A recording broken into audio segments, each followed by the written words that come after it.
Good afternoon to one and all. Today I will discuss about the importance of the nuclear power development in the world and Indian context. Okay. Hmm. चलिए, it is the part of Unit 3 of Power Plant Engineering.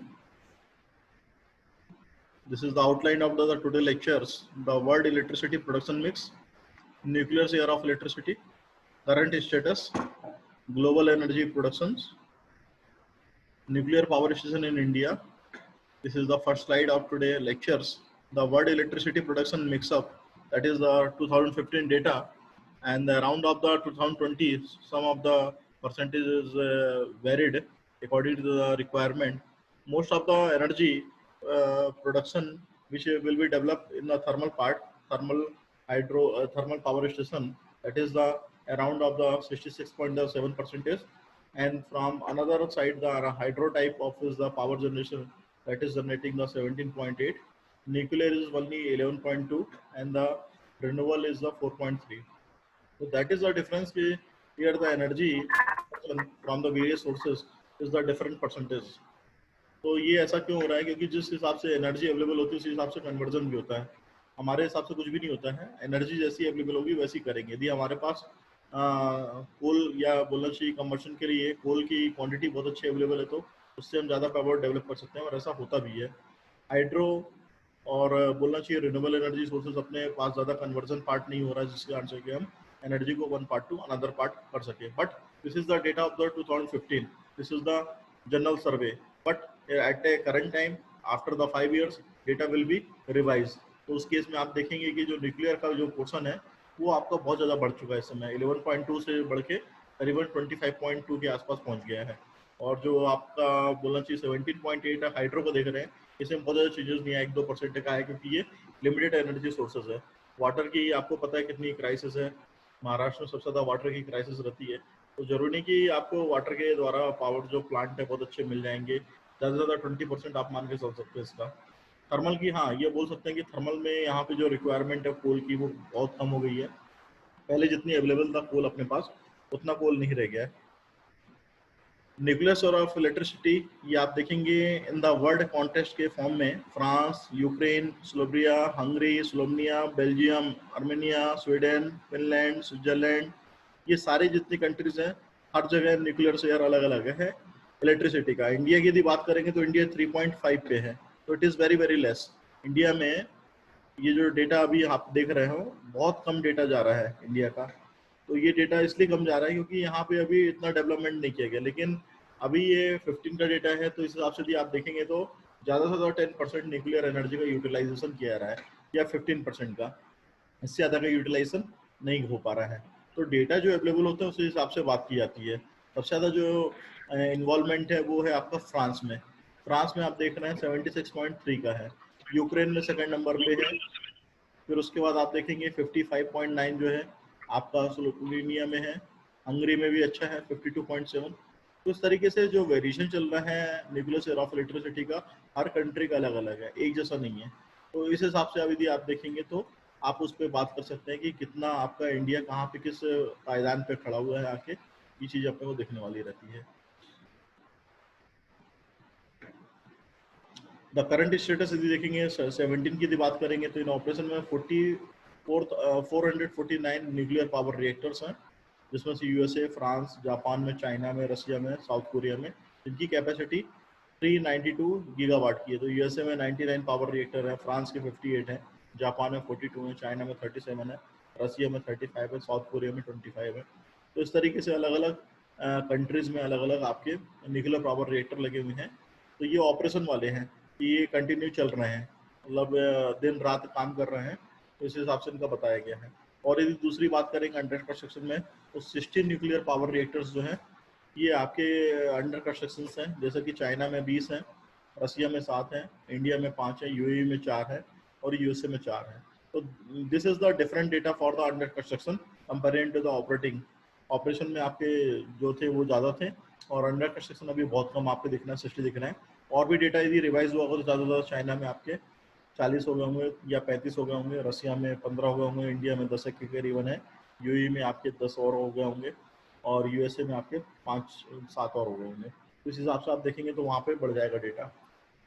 Global nuclear power projection की यदि बात करेंगे तो लो high जो आप देख रहे हैं कि आपके यहाँ पे जो बार डायग्राम बना है, तो जो ब्लू वाला रहता है लो रहता है, और जो आपका येलो रहता है वो हाई रहता है। तो 377 जो आपका 2020 का डेटा ये आप जो देख रहे हैं ईयर में, इतना आपका है, 15 में इतना है, और प्रोडेक्टेड वैल्यूज जो है आपकी 2030 में 390 हो जाएगा, और 598 जो है आपका हाई तक पहुँच सकता है। एक इसकी मिनिमम वैल्यू कितनी रहेगी और इसकी मैक्सिमम वैल्यू कितनी रहेगी ये बताया जा रहा है। तो 20 की जो एक्सपेक्टेशन थी वो अभी डेटा भी रिलीज नहीं किया गया, क्योंकि 2020 अभी बचा हुआ है, 3-4 महीने अभी बचा हुआ है। तो वो डेटा भी रिलीज होगा 2021 में मार्च के आसपास। तो वो जब डेटा रिलीज होगा तो उसमें आपको पता चलेगा कि कहाँ पे हम लैकिंग कर रहे हैं। 15 का डेटा तो आ चुका है अपने पास, 382.9 का है, और ये गीगावाट में एनर्जी जो है जनरेट हुई है टोटल है। मतलब ये अब ये ऐसा नहीं कि इसमें लो और हाई, क्यों? क्योंकि ये चीज़ निकल चुकी है, 2015 हो चुका है, लेकिन जो प्रेडिक्टेड वैल्यू है इतनी मिनिमम में इतनी मैक्सिमम जा सकती है। इसी तरीके 2013 की यदि बात करें तो ये 390 की जो वैल्यू ये मिनिमम वैल्यू है, और 598 की जो वैल्यू है ये मैक्सिमम वैल्यू जा सकती है। इसी तरीके से आगे यदि बात करें 2050 की, तो 417 जो मिनिमम वैल्यू है वो 898 जो है आपकी मैक्सिमम जा सकती है। तो इट डिपेंडिंग ऑन द कितने वहाँ पे न्यूक्लियर पावर रिएक्टर लग रहे हैं, कितने न्यूक्लियर पावर रिएक्टर लग रहे हैं उसके बेस पे है। तो जितने न्यूक्लियर पावर रिएक्टर लगेंगे उसके हिसाब से कैपेसिटी भी अलग अलग पावर रिएक्टर की चेंज होगी हर जगह की। तो this is the international market कि नॉर्थ अमेरिका में कितना है, वेस्टर्न यूरोप में कितना रहेगा, ईस्टर्न यूरोप में कितना रहेगा, फॉर ईस्ट में कितना रहेगा, मिडिल ईस्ट और साउथ एशिया में कितना रहेगा, अफ्रीका में कितना रहेगा, लैटिन अमेरिका में कितना रहेगा, और south Asia and Asia Pacific में कितना रहेगा। तो it is the predicted value. 2015 का जो डेटा आप यदि देखेंगे हर कंट्री का अलग अलग है। तो जो बीत गया है उसका डेटा अवेलेबल है, और उसका डेटा सिंगल उसमें आपको दिख रहा है। तो 112.7 जो है आपका नॉर्थ अमेरिका में है, वेस्टर्न यूरोप में इतना है, ईस्टर्न यूरोप में इतना है, और आपका 6.9 आप मिडिल ईस्ट या साउथ एशिया में देख रहे हैं, या बोलना चाहिए लैटिन अमेरिका में आप देखेंगे तो 5 गीगावाट का, फार ईस्ट में देख रहे हैं तो 90.8 का है, अफ्रीका में ये है, साउथ ईस्ट इंडिया में इतना है। बाकी जो वेरिएशन जो दिखाया गया वो इसलिए दिखाया गया है कि एक प्रेडिक्टेड वैल्यू है, तो लो वैल्यू आपकी ब्लू वाली है और हाई वैल्यू जो है येलो वाली है, इस हिसाब से इसका यहाँ पे वेरिएशन हो रहा है।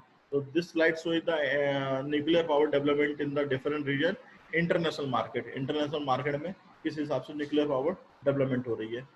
अब यदि बात करेंगे इंडिया की, इंडिया पे मूव करेंगे तो तारापुर जो न्यूक्लियर पावर स्टेशन है सबसे पहला है, जिसमें कि 2 बॉइलिंग वाटर रिएक्टर इस्तेमाल किए गए थे, और इसको जो पावर है सप्लाई की गई थी गुजरात और महाराष्ट्र में।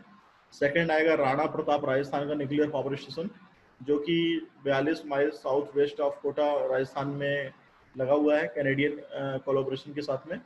और 2 रिएक्टर्स होते हैं 200 मेगावाट की कैपेसिटी के, और उसमें नेचुरल यूरेनियम यूज किया जाता है in the form of oxide as a fuel and the heavy water as a moderator. और यदि बात करेंगे आपके यहाँ पे तो इसका आ जाएगा नरोला न्यूक्लियर पावर स्टेशन है, जो कि उत्तर प्रदेश में है। ये 4th न्यूक्लियर पावर स्टेशन था, and it is the initial unit 2 units of the 235 megawatt each, and provision has to meet expand its capacity to 500 megawatt. This plant will have the 2 reactors. तो काइंडू type का जो आपका power reactor होता है वो इस्तेमाल किया गया है। This is the Canadian deuterium uranium pressurised heavy water system, and will use the natural uranium. Uranium जो रहता है इस्तेमाल करते हैं वहाँ पे नेचुरल फॉर्म में रहता है, और एज अ फ्यूल इस्तेमाल करते हैं। It is designed and the construction by the Indian scientist and the engineers, जो कि इंडिया के साइंटिस्ट और इंजीनियर के द्वारा डिजाइन किया गया है। And it is power supply to the Delhi, Haryana, Punjab and Jammu Kashmir. फिर आगे बढ़ेंगे तो कैगा एटॉमिक पावर प्लांट है। This is the 6th atomic power plant, will be located at the Kaiga in the Karnataka, is located away from the human habitations and is the well situated site for an atomic power plant. It will have 2 units of the 230 megawatt each. And third number पे Kalpakkam nuclear power station जो है, it is the 3rd power station in the India and being build at the about 40 miles from the Madras city. It will be wholly designed and constructed by the Indian scientists and the engineers. And the first unit with 35 megawatt capacity has started generating power from the 1983. Second 235 megawatt की जो थी commission की गई थी 1985 में. And the pressurized water reactors will use the natural uranium available in the plenty in the India. And the two turbine and the steam generator at the Kalapakkam atomic power project are the largest capacity generating the sets installed in the our country. तो power station की जो capacity थी वो 88% है local machinery में and equipment में उसको इस्तेमाल किया गया. तो इस तरीके से आप देख रहे हैं कि न्यूक्लियर पावर स्टेशन जो लगाए गए हैं वो आपके 6 लगाए गए हैं. तो कलपक्कम का जो न्यूक्लियर पावर स्टेशन है उसमें 2 टरबाइन का इस्तेमाल किया गया, 2 फास्ट रिएक्टर का इस्तेमाल किया गया जो कि 235 मेगावाट कैपेसिटी का था. उसको 1983 में जनरेट किया गया और कमीशन 1985 में किया गया. उसमें नेचुरल यूरेनियम का इस्तेमाल कर रहे थे as a fuel.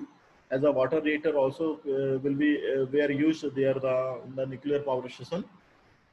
And this is the fifth number is the Kakrapar nuclear power plant. It is to be located at the Karappa near Surat in Gujarat. This power station will have 4 reactors, each of 235 megawatt capacity. The reactor proposed to be constructed at the Kakapur would be of Kendu type natural uranium fueled and the heavy water moderated reactors, incorporating the standardized basic design features of the roller reactor suitably adapted to the local conditions. So this is the conditions of the all the nuclear power station which is installed in the India. And the world level constant, I will here discuss about the how much capacity of the power will be produced from the nuclear station. This is the differences of the other type of the other type of the power station. So some of the energy which is converted from the thermal part, which is the converted from the hydro part, which is converted from the other renewable energy sources. But the nuclear energy, it is not converted into 100% because of the some of the harmful radiation which is emitted from the reaction side or combustion of the uranium fuel. That is the alpha beta gamma rays, which is harmful to the human and the environmental aspect. So thank you. This is the today lecture. If you have any question, please ask me.